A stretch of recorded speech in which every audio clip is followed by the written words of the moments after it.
So here's this question about the sign of this work, and the key thing to recognize is that the force displacement vector points up.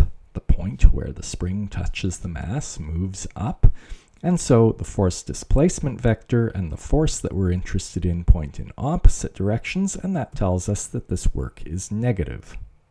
There is a very important special case that we should look at before moving on, and the main reason is so that you can see that you don't have to worry about this case. It's the case of a force that acts perpendicular to the motion. So think of, for example, a cart moving along on a track, and to a good approximation, the only forces acting on it are a perpendicular force and a gravity, and those are both perpendicular to the motion. And note that the velocity of this cart would not be changing. More importantly, for thinking about energy, its speed isn't changing.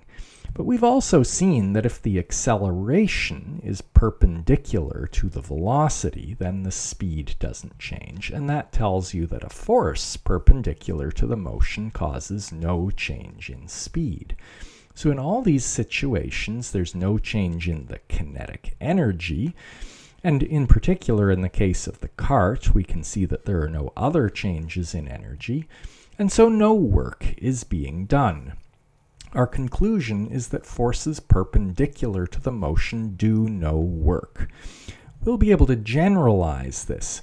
The last thing we will do in this unit is to look in general at forces at arbitrary angles to the motion, and then we'll see that forces perpendicular to the motion do no work, and we'll also see how forces at any angle do work.